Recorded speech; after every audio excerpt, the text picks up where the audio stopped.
That's really excellent. I want to take a moment, recognizing our time. We're at just about 10 minutes before we end, and maybe we'll stay on for an extra 5 minutes or so for those who can stay with us. But I want to first thank Angela and Faye and Shonda for that excellent presentation and for helping us to think more critically about the particular issues and how and why we need to be in conversation and actually mobilized around mental health advocacy. So thank you for that. This is our question and answer phase of our webinar, and we do have a couple of questions that have come in. So I'm just gonna throw those questions out, and whoever feels like that's a question they want or need to answer, then please do so. The first is from Stephen Patton. It says, how about stigma within the church? And I think we addressed this a little bit. But he says, those of us clergy and laity who have traditionally had to hide our diagnoses, perhaps there is a conversation that must first take place in our sanctuaries. Does anyone want to respond to that question? Well, it only seems natural for me to respond just as the person on the webinar that stands in that space. I am a clergywoman active in a congregation who has made the choice not to hide the fact that I live with a mental health issue. It is definitely a conversation that needs to be happening in our sanctuaries. It is definitely a conversation that I do think there are resources out there that kind of have this conversation a little bit. I think that we need to try to figure out how to make that conversation more accessible and more continuous, because we usually have that conversation when there's a news story that this pastor killed himself, right? Or this kind of thing. And I think that we need to figure out how to make that more continuous. I thank you for that question, because that is like home for me, and we'll continue thinking through that. And just to piggyback off of with the National Benevolent Association, the Mental Health Affinity Group, one of our key areas is thinking about clergy mental health and wellness, because it's almost unjust and not healthy if we jump to our parishioners and don't sit with ourselves. And so we're going to be putting out more resources, but just to say, yes, it is a conversation that needs to be had, and really giving a safe space for our clergy to have that conversation, and seminarians to have that conversation, and then some practical things we can do for it. So I've been really grateful for the book, Blessed Are the Crazy, because if nothing else, it demands that the church start speaking much more boldly and create space for people to say, here's what I've been dealing with as a mental health issue. Here's what is hard. Here's where I need support. Because the church isn't equipped to show up, but part of why it isn't equipped to show up is because it has been so stigmatized for lay people and clergy alike to actually name that.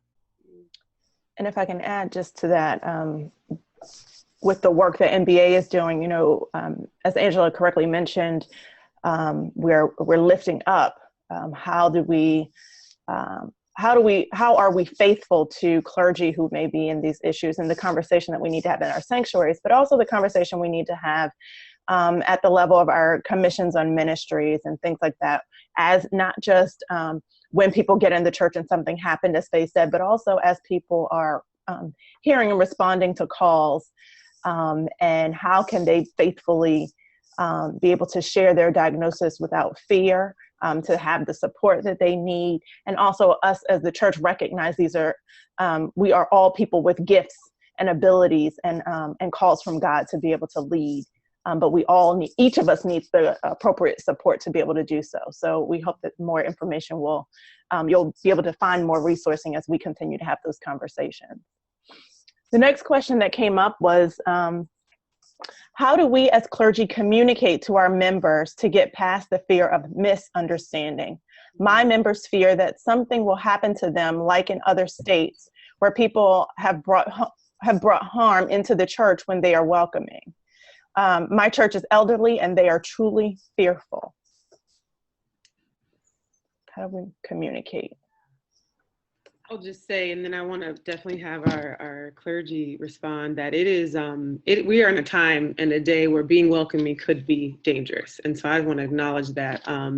I do think that this is for every realm outside of mental health. I mean, this is just in general about we have to be more aware of who's in our churches. I think of Charleston. I think of just in shootings in general where we open. I will say on the clinical side of things, there are different assessments that we do with each other and different assessments that we do internally, that there's some skills that we have to decide if a space is safe or not. And in general, we are going to have a full webinar on this. So I want to say this is a very important issue on how churches can be open and welcoming to people with mental health issues, but also be safe. With that said, I would say a lot of people who are actually diagnosed with mental health are non-violent. They're not safe people. In fact, if you have a diagnosis or have treatment, you are probably have stronger coping skills and support systems than the average person. And so there is some stigma around if somebody's a mental health person with diagnosis, somehow they're more violent than a normal, and I say normal with quotations. I don't believe in normal, but somebody without mental health issues. And that's part of where we'll start with this idea of what does it mean? What is safety? And what is what is real safety and what is presumed safety? And so all that to say, being welcoming in general as a church in this day and age is something we need to talk more about across the board, because that could be dangerous. And being someone with mental health issues doesn't always mean we're unsafe people. And how do we as people of God who may have mental health issues or not assess safety for our congregations and for ourselves? And this webinar is coming out soon. I think it's April or May, but we will be speaking to that specific thing. I suspect Pastor Faye has a much more substantive answer to this question than I do, so I just want to throw one technical thing in to think about. This is because even when fear is irrational, it doesn't make it go away. This is where institutional relationships can be useful. The illustration I shared from my congregation, we were able to delve into that relationship because our church was building up a relationship with a group home that had staff, that had people who could help us build those bridges, where they had rules around the fact that the youth couldn't go to something at church without there being staff from the group home who came with them. And so it made it very easy for us to start building up those relationships and beginning to better understand those youth and their experiences, but also understand the systems that framed their experiences. So sometimes there is an easy way of helping a congregation transition. You're not just inviting random people off the street that you don't know anything about. You're sometimes going to visit folks in a place, or you're sometimes doing chaplaincy work in the mental health ward at the jail. There's a lot of steps involved in getting to that point, but there's still ways of being engaged institution to institution that can help alleviate some of the fear that, whether or not it is reasoned, is very much there. I know we're oh, go ahead. Oh, go ahead. I was just going to say that absolutely being welcoming can be something that might invite some interesting kinds of encounters. However, I do think that the way that we conceptualize being welcoming can help equip us a bit better to interact in those situations. Meaning this, I am, and I got to shout it out because I forgot to, I am the social justice minister at Freedom's Chapel Christian Church in Memphis, Tennessee, whose tagline is "Where all are welcome, really." And we mean that. But as a part of that, then our hospitality team has had, training about how to really be in space where all are welcome, and to be intentional about being close to people, about really learning about people, not just, hey, welcome, come in, have a seat, but talking to people and getting a sense of whether or not we need to be on a different type of alert. And I think that that's really important, some skills that we all need to kind of pick up, because we are right. We're in a time where, we don't always have that certainty. Thank you, Faye. I think that's that answer just segued us right into our last question, particularly as you named, we have hospitality people in our church. That's their role. That's their gift to the church. And so we have to give them training. And so the question was, you talked about being, quote unquote, the feet on the ground.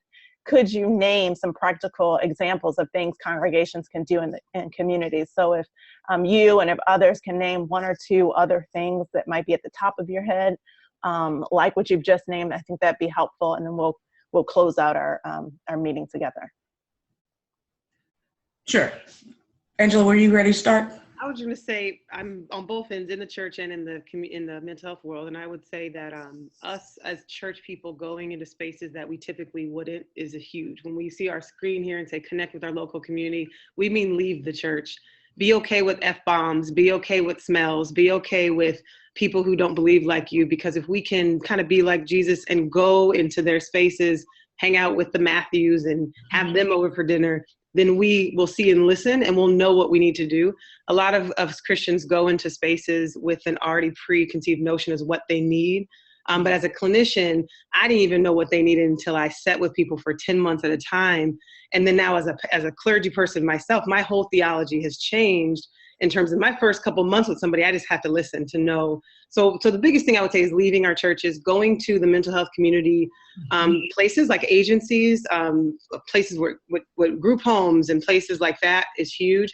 And then when we go, being okay to kind of do as the Romans do for a while, because sometimes we're not welcome there because we're bringing our agenda. So I think we have so much room as Christians to go into spaces and just be in ways that has changed really who I am.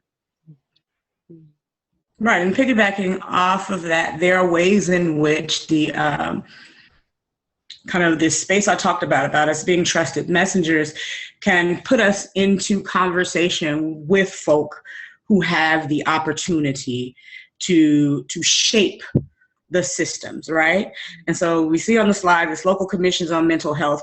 Different cities, counties, states have different structures, but some of the commissions in some cities and counties and states have open seats for community members.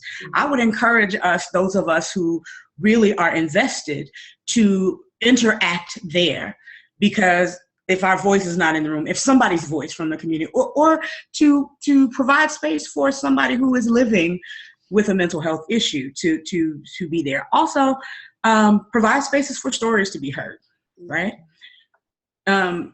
However that looks for you. Whatever your community capacity is, provide spaces for the stories to be heard by the people who can do something about them. But that does require you to first go into those community spaces that you're not really used to going into, right? And so one thing I just want to add real quick too is the slide on current issues are all issues you can Google, you can research, and as justice people, those are my activists out there. There are so many resources of people doing that activist work that are more policy changes and actual actions. If we want to do more the justice work, that list is really helpful, and the relational work is what we're focusing on in terms of the church.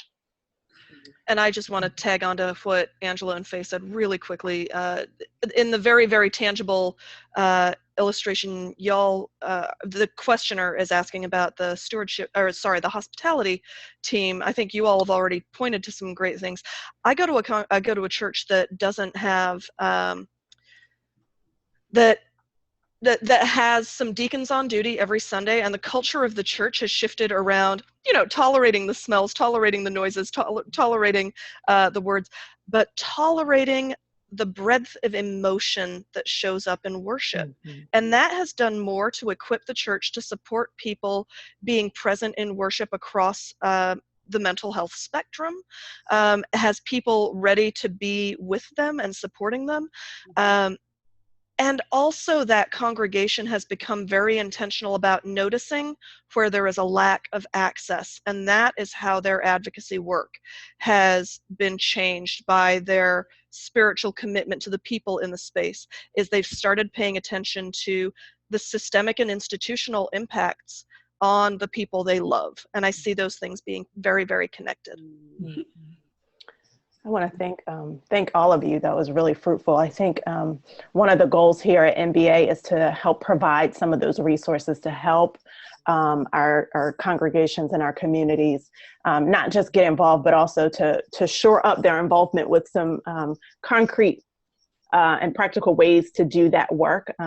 Here's a resource list, and as I mentioned earlier, that this PowerPoint as well as this webinar will be on our website within the next week or so, for you to access, for you to share out.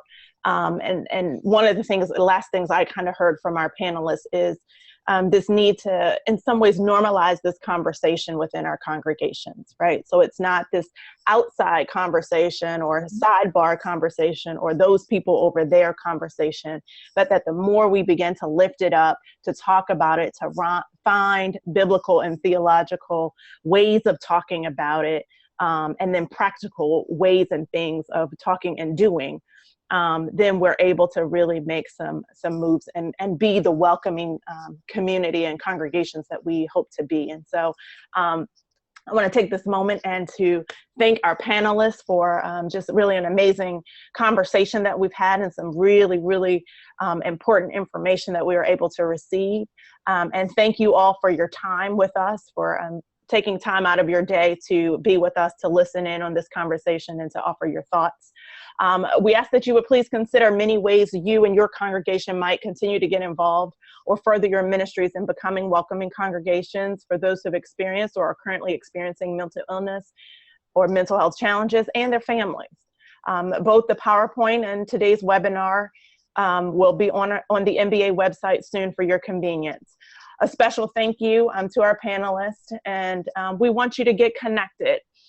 Get connected to the MBA Mental Health and Congregational Care Initiative by emailing Angela at awhitenhill@mbacares.org.